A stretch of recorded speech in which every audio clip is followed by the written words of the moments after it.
Y nos encontramos en la queridísima UDELAR, la Facultad de Ciencias Sociales, un lugar en el cual hemos estado en el último tiempo. Realmente no solo es un lugar muy valioso y muy importante, sino que se está realizando un evento relacionado con las desigualdades que pone en eje una temática central en una región que es la más desigual del planeta, donde nos da la posibilidad de hablar de esto como fenómeno en el marco de lo preocupante que es y también para analizar qué es lo que está sucediendo más en la lógica de coyuntura.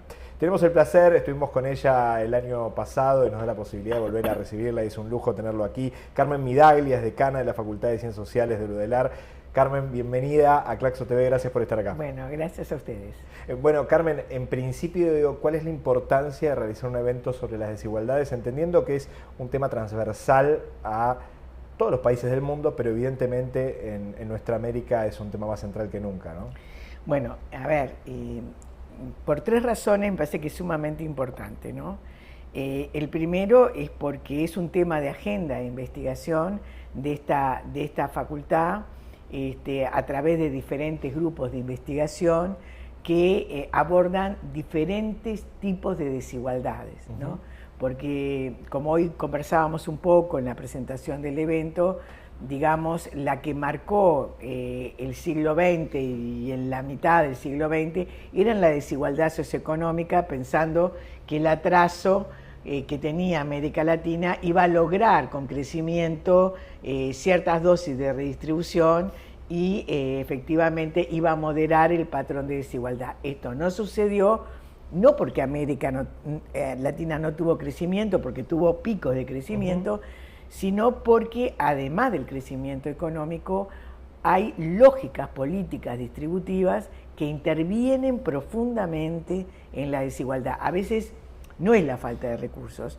En situaciones críticas, por supuesto que es la falta de recursos. Los recursos son una condición necesaria, pero la dimensión política, ¿sí?, de la discusión y el posicionamiento de los actores colectivos, ¿sí?, es fundamental para decir, no para establecer una agenda, sino las estrategias políticas e institucionales que pueden moderar esta desigualdad que es muy grande en América Latina. Sí. Ya lo planteaba Odón en la mitad del siglo XX y no se ha modificado pese a tener picos de crecimiento, por supuesto, digo en términos generales. No obstante, hay periodos donde se ha moderado, que ha sido fines de los 90 y los primeros 15 años o 20 años, 15 años para decir que nos involucra a la mayoría de los países del siglo XXI, donde hay, por eso digo que la política importa, también una orientación de gobiernos progresistas susceptibles a la distribución. En ese sentido, Carmen, pensaba, digo, y lo hablábamos con Rodrigo, con el rector, países como por ejemplo Perú, que macroeconómicamente uno podría, si uno lee esos datos, está creciendo. El 75% de la gente trabaja de manera informal, no está registrado o registrada. Si eso no es desigualdad, ¿no? Digo, ¿en qué marco se ve la desigualdad? Tú decías entonces, es un problema distributivo en la gran mayoría de los casos, en algunos de recursos, pero si no hay distribución ahí no funcionan las cosas. Funciona. ¿Cómo, tú decías, primeros 15 años hubo una diferencia, pero empezamos a ver un proceso de retracción en los últimos años? ¿Qué está pasando? Bueno, a ver, lo que yo te decía es que, los recursos económicos, el crecimiento es una condición necesaria, no es suficiente para la distribución. Lo que pasó en el inicio del siglo es que, como yo te decía, la política interviene en la lógica distributiva para armar coaliciones diciendo que hay algunos riesgos que son inaceptables, y en esta ola rosa, como se llama en América Latina, mejoró la desigualdad medida por diferentes instrumentos, entre ellos el más conocido es el Gini. ¿Qué pasó? Pasaron dos cosas, o tal vez tres, pero te voy a decir, primero que nuestras economías decrecieron porque en realidad en esta inserción también desigual de los países de América Latina en el escenario internacional para para intercambiar económicamente, bueno, los precios de los commodities bajaron, entonces es una conducción estructural. No obstante, había algunos márgenes para moderar la distribución. Y bueno, y esos son parte de las lógicas distributivas políticas, donde realmente los sectores latinoamericanos, no lo digo yo, lo dijo O'Donnell en su momento, lo dijo Fernando Filgueira, son resistentes a la distribución. ¿Tá? O sea, tenemos unas élites que pese a que tienen ganancia, no están dispuestas a redistribuir, ¿no? Esto ha sido la historia del siglo XX en América Latina, ¿no? Pero uno ahí piensa, digo, uno entiende en los sectores conservadores, entienden las lógicas de poder, ¿no? Digo, no perder poder, no perder privilegios, pero ¿qué sucede cuando en algunos de los países de la región se vota opciones conservadoras que plantean sostener esos privilegios y son votados por sectores no privilegiados? ¿Cómo se interpreta? Bueno, es que, bueno, eso es parte de cómo se genera la conformación de opinión pública. Entonces nos tenemos que plantear, eso puede pasar, ¿no? Sí. Yo puedo ser muy pobre, admiro a los sectores más privilegiados y me quiero asimilar, eso puede pasar. Pero me parece que en términos políticos e institucionales, en realidad tenemos que empezar a mirar y analizar los límites de los actores colectivos, claro, a favor de la distribución. Hay algo que hay que cambiar, porque si llegamos a este nivel, o sea, decir, bueno, entonces, ¿pero qué han hecho por la distribución? ¿Sí? Claro. Hoy el escenario uruguayo está complicado, porque estamos en periodos preelectorales, y bueno, estos temas incluso adentro de la coalición de izquierda se vuelven a plantear. O sea, entonces yo creo que tenemos que revisar nuestros actores colectivos, digo sociales, ¿no? Sí, sí, sí. Porque los empresarios nunca fueron altruistas, siempre quisieron ganancias. La pregunta es cómo se posicionan los sindicatos, cómo se posicionan los nuevos movimientos de género, ¿no? Qué capacidad de armar algunos acuerdos básicos para mejorar la distribución que nos beneficiaría a todos, también a los que tienen muchos recursos, ¿no? Y Carmen, en ese camino uno puede interpretar las lógicas de distribución, bueno, en algunos casos, en lógicas de bienestar en la clase media, cuestiones de bienestar que uno puede decir, bueno, pueden estar o no estar, pero no son trascendentales. Pero pienso en las infancias, en las juventudes, digo, en las infancias, las carencias relacionadas con la alimentación, con el acceso, pienso en las juventudes, las carencias relacionadas con lo educativo, son demarcantes para toda la vida. Son marcantes para toda la vida, y hoy mostraba una encuesta que en una de las mesas Claxo, que en realidad hay una transmisión intergeneracional de la pobreza, de percepciones acerca de la pobreza. Yo quedé realmente impactada. A ver cómo sería eso. No, o sea, no lo tengo yo el paper, sí, ¿no? Sí, pero sí, sí. O sea, que los padres determinaban las expectativas de sus hijos con respecto a la movilidad social, claro, y bueno, hay una transferencia intergeneracional de expectativas, ¿no? Entonces, esto es complicado, y hoy uno de los investigadores del Instituto de Economía mostraba que sectores, que ellos tienen una encuesta que es longitudinal, entonces tomás a los individuos en diferentes fases etarias y también de inserción laboral y de desarrollo, y mostraban que los padres de aquellos que habían tenido movilidad, bueno, no estaban muy proclives a la distribución, después que ellos habían tenido, ¿no? O sea, entonces hay algo, ¿entendés? Y estas cosas las tenemos que empezar a mirar, ¿no? O sea, un cambio de gobierno de un momento a otro puede tener una trascendencia. Exacto. 20, 25, 30 años después. Puede tener. Y en ese sentido, ¿qué rol juegan las políticas públicas y cuál es, desde qué lugar se puede trabajar para que las políticas públicas de bienestar sean sostenibles en el tiempo? Bueno, mira, eso es lo que yo decía, ¿no? Un poco nuestra encuesta da que la mayoría, o sea, considera que bueno, que hay que atender, porque es muy difícil decir que no hay que atender a los sectores en condiciones de pobreza, porque sentirte decir eso es como una cosa muy, muy fuerte, ¿no? Pero desconfío de ellos. Entonces Claro. es tremendo, ¿no? Yo como sostengo algo que me decís que el beneficiario va a ser un mal uso, Claro, ¿no? claro. Que lo puede...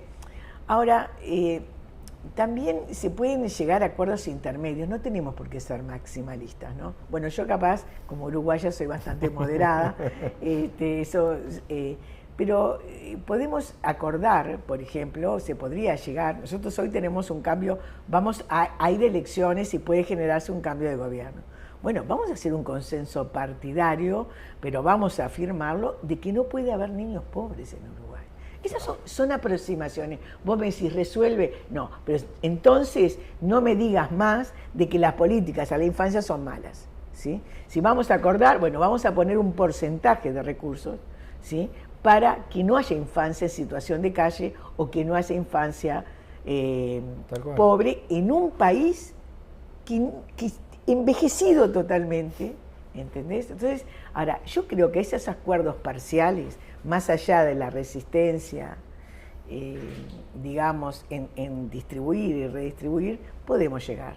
Tal vez no acuerdos maximalistas, pero acuerdos que, digo, eso invento, yo no soy política, pero me parece que podría ser un... Claro, pero aparte de esos consensos, digo, son centrales, porque ahí sí sostenés generaciones. Mira, hay una europea que plantea, ¿no? Mire, en este momento donde la gente se siente muy insegura y empieza a decir, bueno, ¿qué me va a pasar a mí? Y que empieza a tener una mirada muy individualista en relación a su bienestar, tal vez tenemos que hacer coaliciones o acuerdos sobre algunos temas que nos sensibiliza a todos. Tal vez ese puede ser un puntapié. Y no pretender hacer, bueno, grandes coaliciones distributivas que antes eran en base al trabajo, porque tal vez hoy no lo podemos hacer.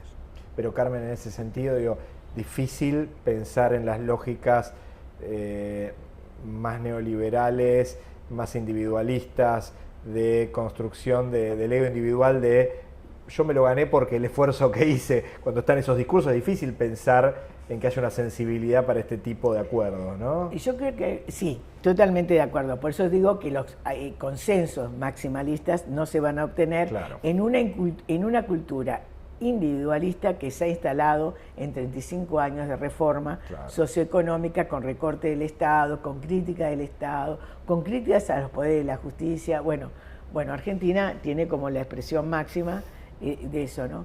Pero sin embargo, tal vez en algunos nichos de política sí se podría, ¿entendés?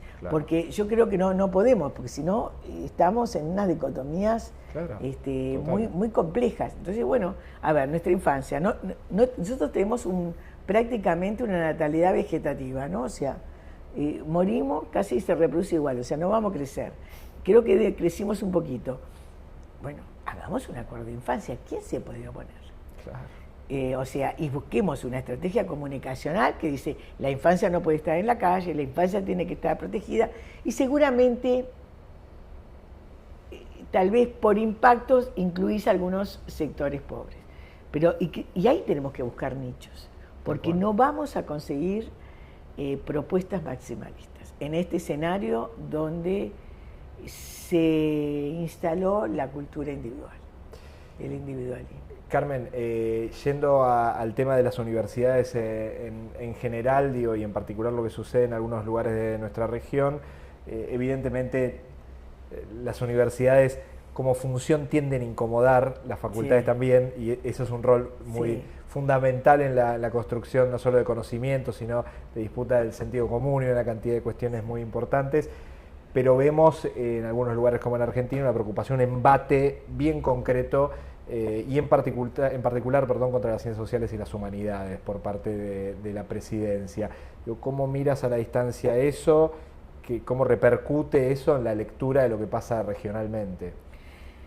Bueno, eso, como te comentaba antes de empezar la entrevista, la Universidad de la República sacó una declaración de apoyos a las universidades, y los menguados recursos que tenemos pretendemos interactuar para que no se desmonten cosas, porque reitero, ¿no? Como decía un profesor mío de Brasil, cuando estudiaba el doctorado, decía, mira, desmontar es facilísimo, el problema es que reconstruir es carísimo. Claro. Entonces, es mentira que vos vas a reconstruirse y llegás al punto donde, eso no es así, al punto, perdón, donde comenzaste la destrucción, ¿no? Y las universidades, a ver, nosotros en la región, en particular Uruguay con Argentina, creo que Uruguay también con Brasil, en mi casa yo estudié en Brasil, pero tenemos un vínculo sumamente estrecho y de intercambio, ¿no? Claro. O sea, yo acabo de venir hace 3 meses de un seminario en Argentina, ¿no? O sea, y argentinos acaban de venir acá, nos tomamos el buque maldito, ese quedó por se queda, pero bueno, estamos muy cerca. Claro, sí, sí. Y muchas de estas universidades son muy semejantes o hemos copiado universidades argentinas. Entonces, hay una hermandad en términos de intercambio de conocimiento. Te agrego esto, ¿no? Nosotros vamos a abrir una universidad en Colonia. Claro, o sea, a 25 minutos de Buenos Aires. Tal vez les sirva mucho más a ciertos argentinos venir a estudiar a Uruguay que ir trasladarse a otro punto de Buenos Aires, ¿no? O sea, estamos en una cosa territorialmente muy cercana y nos afecta.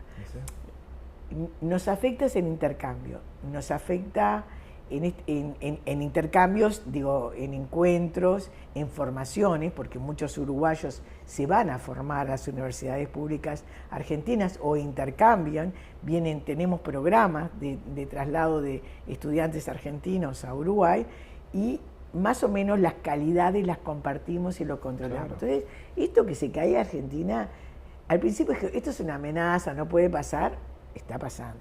Claro, digo, hoy hay facultades que directamente dicen llegamos con los fondos hasta junio. Sí, sí. Digo, ya vimos hoy imágenes en las últimas horas de algunas facultades que directamente no utilizan consumo eléctrico en los pasillos porque no pueden pagar la factura. No, es terrible, es terrible. También me parece un poco irresponsable de los gobiernos porque en la era de la tecnología y del conocimiento no podés perforar los núcleos de conocimiento, ¿no? Y te reitero, como decía este profesor, cuando los perforás, después recomponerlos, los recomponés, pero te lleva un tiempo brutal. La dictadura uruguaya destrozó el sistema educativo, ¿sí? Los años que nos llevó rearmar ese sistema educativo es bastante tiempo, ¿no? Pero por otro lado, porque el conocimiento, yo sé que no genera bienestar automáticamente, pero sí te da las bases para discutir formas de incorporación tecnológica, para incorporar formas de conocimiento que te ayudan a tomar medidas, ¿sí?, que pueden paliar o favorecer también, convencer actores para la redistribución. Yo te voy a poner un ejemplo. A ver. Nosotros tuvimos un intendente de izquierda, que era Mariano Arana, sí, claro. ¿sí?, en la intendencia, que todos los arquitectos y gente muy bohemia que venía de Europa decía qué maravilla son las ciudades viejas.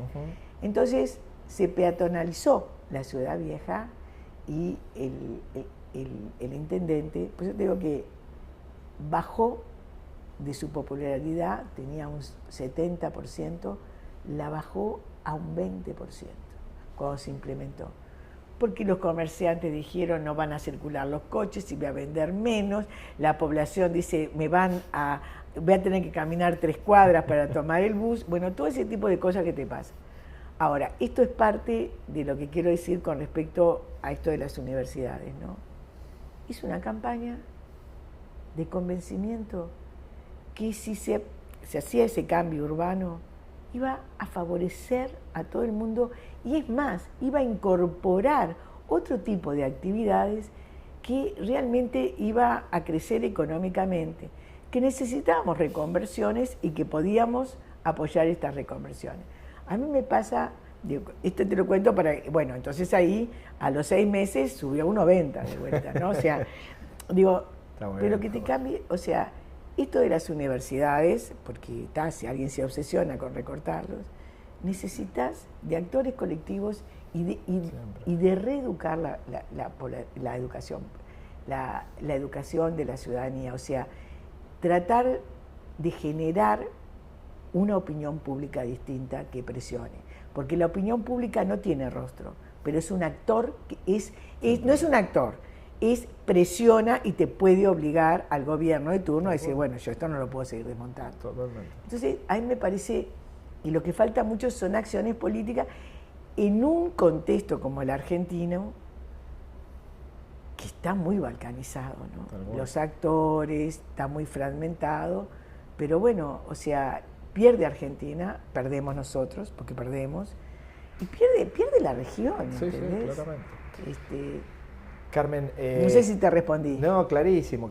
Y la preocupación está y se nota ahí los niveles de compromiso y de cercanía entre las universidades argentinas y las uruguayas, sin lugar a duda, y de la trascendencia que tiene el sistema social, las universidades, las investigaciones, los investigadores e investigadoras. Aparte, ¿no? Ustedes son muchísimo más grandes. Ustedes nos aportan y nos apoyan mucho más. Digo, pero hasta por el tamaño que tienen. Sí, se entiende. Carmen, por último, ¿qué significa un encuentro como el que se está dando aquí? Digo, ¿cómo analizas la relevancia dentro de esta querida facultad?